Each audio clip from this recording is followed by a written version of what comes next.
You're listening to JFDI with the two Lauras. And in this episode, we are going to talk about how we manage our time in our business. We're also going to introduce you to the no-faff plan, which is a simple way that social media managers can manage their time when working with clients. Their names are the same, good friends they became. Together they put their brains and magic happened. I'm talking about the two Lauras. They'll be your biggest supporters. What they're selling you'll need more of. I'm talking about the two Lauras. I'm talking about the two Lauras. So this question is from Claire, one of our Inner Hub members, and she has asked who does what between the two of us, and how do we work together? How do we integrate what we do together with what we're doing for our own individual client work, and what does our working week look like? So basically all the behind the scenes stuff. Okay, so who does what? Let's tackle that one first. There are some things that there are clear zones of genius and other things that we both like to get our teeth stuck into. So Laura is very much into the tech. Well, yeah. Whether you're into it or not is you're more into it than I am. I do the tech, should we say. So Laura's head of tech. And you're definitely head of finance. Yeah, definitely head of finance. Laura is also better at writing than I am. You're definitely way better than me when it comes to like liaising with people and organising people and talking to like people who are coming to do masterclasses in the Inner Hub and things like that. You're definitely better at that than I am. Yeah. I think they're the main clear divisions, and everything else is a case of sometimes we're fighting because we both want to do it. Sometimes we're fighting because neither of us want to do it.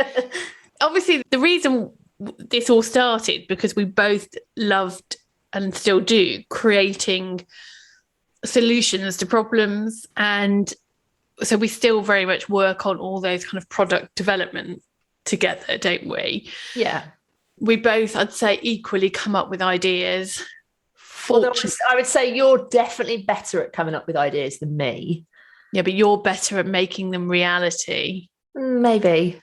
I think the benefit of there being the two of us is, so I'll sit there at 9:30 at night when I'm sat there with my cup of tea watching something on the telly, and I'll suddenly send a message to Laura on Slack going, I've had an idea. And if Laura wasn't around, because we're both relatively speaking, although I question it in recent months, but relatively speaking, we're both quite quick workers. Like when we want to create something, we can literally turn it around quite quickly.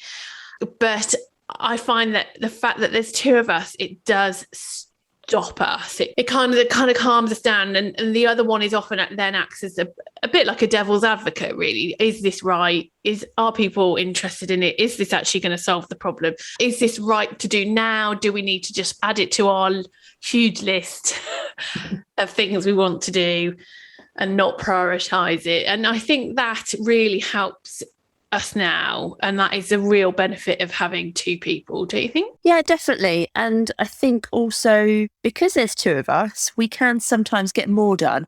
Although, having said that, not always, because it can often hold us back as well.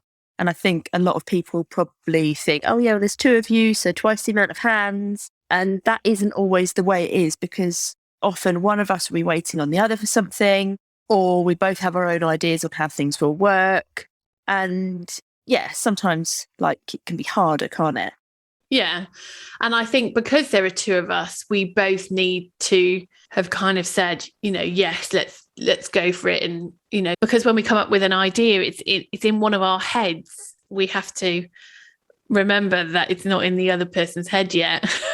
Yeah. And I guess if it's just you on your own and you've got an idea in your head, you can just go and do that idea. Whereas because there's two of us, if one of us has an idea, we have to get it out of our head and into the other person's head and then agree on it and then go and do it. Yeah, which isn't always easy. No. Especially when Laura Moore works at the pace of some kind of machine. And I totally expect you to read my mind. And actually, I cannot for the life of me understand why you can't. The amount of times we've had on like Slack, which we use to kind of communicate, and Laura will say something like, we need to do this, we need to do that. And I'm like, right, I think we just need to go back one step. What are you talking about? What do you mean? Yeah, I think we can both forget. And I do the same. I'll reply to a message from a week ago without giving it any context. Yeah, so that's how we divide things as a general rule. What were the other questions? I can't remember now. So the second question was, how do you integrate what we do in our business together with our own individual client work? Without a doubt, we've had to change our workload for our own individual freelance businesses, which was never like the grand plan, was it? When we very, very first started, it was just we were going to create the toolkit, and that was just going to be something that we did on the sideline, really. That was our sideline. Yeah. And our freelance business and our client work and everything we did there was our main priority. And we were both still winning clients and actively going out and looking for clients at that point, weren't we? Yeah, I was still taking on big clients, probably You were still growing your team as well. Yeah, we carried on growing our own businesses, and we carried on working at the pace we had been working, probably naively, or maybe we just underestimated the hub. But I think when we realized there was a need, and we realized that there was an audience, and we had a small pocket of people who quite liked us, and I think it was at the point that we decided that we were going to launch the Inner Hub membership, we knew we needed to downsize. I really like all my clients, and I found that the hardest part. Are you just saying that in case they listen, or? No, I do really like them, and I haven't kept my favourites.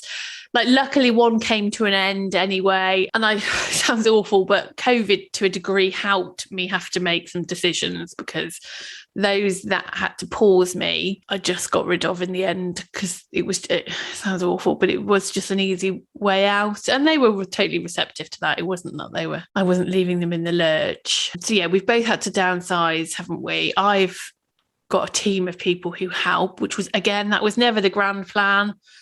I was always happy to be little old Laura, sole trader, virtually savvy on my own. Didn't want a team, but I have now, and I wouldn't be able to do what we do without them. Yeah, and I was doing loads of one-to-ones and power hours and things like that when we first started working together.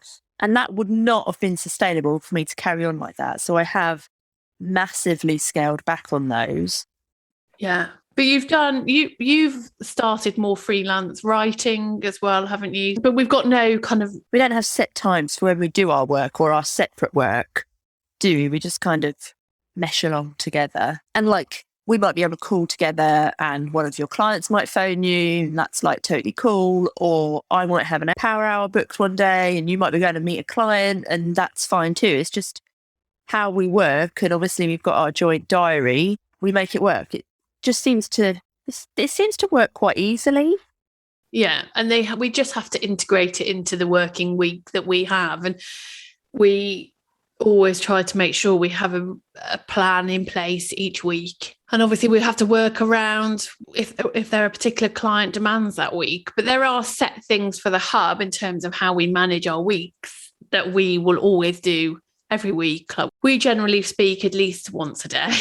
Sometimes we just sit on Zoom all day and we work together like we're sat in an office when we're trying to just get things done, and we know we need each other's kind of input on things. But there are set kind of meetings we'll have with our team once a week. There are certain points in our calendar where we'll have, so for example, if we're opening the Inner Hub or launching something, we will clear a lot of the diary during those launch weeks and potentially leading up to that as well. So we are quite rigid on some elements of our working week. I'd say we have in our no-faff plan, but the rest has to be kind of flexible, A, because of whatever it is we're working on, or B, because of our freelance work. And in all honesty, it's probably not our freelance work that causes so many problems in terms of our working week as much as our children. And dare I say, homeschooling and things like that have obviously caused us much more of a headache, like they have with everybody, in terms of when we can actually get together and work and do things together, and we've both got the same times free and things like that. Yeah. And even now with the kids being back at school, my children are in at 9. So I'm normally back kind of 9:15-ish at the latest, but they finish at 3:15. So I'm out the door about 3. William's not home till 4:30. So our working days are different. So by the time I'm back from school, I've given the kids stuff to eat and got them to do homework and stuff. By the time I can kind of sit back and wrap up anything from that day, Laura's then finished. So really that time that we have available to us in the day is very much between kind of say 9:30 and 2:30, 3 o'clock really, isn't it? Yeah, definitely. Which it really is, as a lot of you will know, school hours is not quite frankly long enough. Okay, quick question, Laura. A minute ago, you mentioned a no-faff plan. Now, for anyone who's listening who has no idea what on earth you mean by a no-faff plan, what is a no-faff plan? I suppose it's a bit like time blocking. Well, there's two ways of doing it, and I've changed the way I do it because obviously our working weeks have changed with the creation of this business. So you can have the time blocking where you look at your working week and you say, right, today on a Monday between 9 and 12, I am going to work solely on Canva content creation. On an afternoon of a Monday, I am only going to have client calls. On a Tuesday morning, I'm only going to do one-to-ones or masterclasses. On a Wednesday afternoon, I'm going to do all my scheduling. So you look at tasks and you block those into your diary. So, and they're manageable chunks of time. So you can just say, right, I'm not doing anything else. I'm not going to get distracted by anything else. I'm not going to faff around on Canva for 99% of my working week. I'm just going to do it in the times that are dedicated to that task. Now, obviously, there can be variations. Sometimes you do have to just jump on Canva and edit something, but it just gives you a guide. And then there are other ways in which you can work. This was how I used to work, more in that you focus more on a particular client. So on a Monday, you could say, right, I'm going to work only on client A. I'm going to do all of their content creation, all of their scheduling, all of their analytics, all of their new creative ads, whatever it is that you're working on in set times throughout that day. And if you need to speak to them, they'll be allocated that day. So every week, you know that a Monday, for example, or a Monday morning is dedicated to one particular client, but you do everything to do with that client at that time. And then you break your week up or your available days up based on the number of clients that you have. And then, some people prefer to work like that. They prefer to get into, the zone of whatever that particular client's area of, niche is and kind of focus on that work. And then they can just move on to the next one rather than saying, right, I'm going to do all my Canva creations for all of my clients. Sometimes people find that hard to jump between all the different clients in one task. So that's just two examples of ways in which you basically block out your diary. You look at your available time that you've got in a working week and you say, right, I'm going to do this here, this here, this here. And it's all very well you doing that, but the key to it is obviously sticking to it and actually following that plan.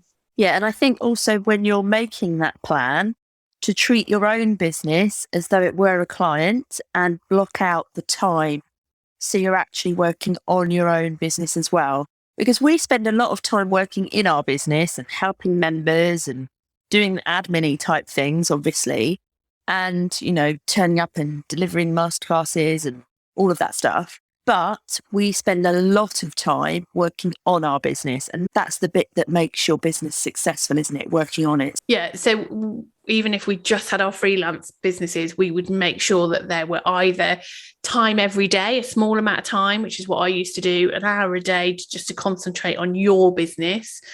Or as Laura Moore used to do, she used to block out a Friday. So she never did client work on a Friday. She always just worked on her business.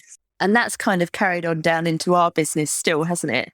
We don't very often work on a Friday. And when we do, the work that we do on a Friday is work that we want to be doing that is working on our business rather than working in it. We don't do like the admin-y things or the jobs that we don't want to do on a Friday. We do the jobs that we want to do and the jobs that will make a big difference. Yeah.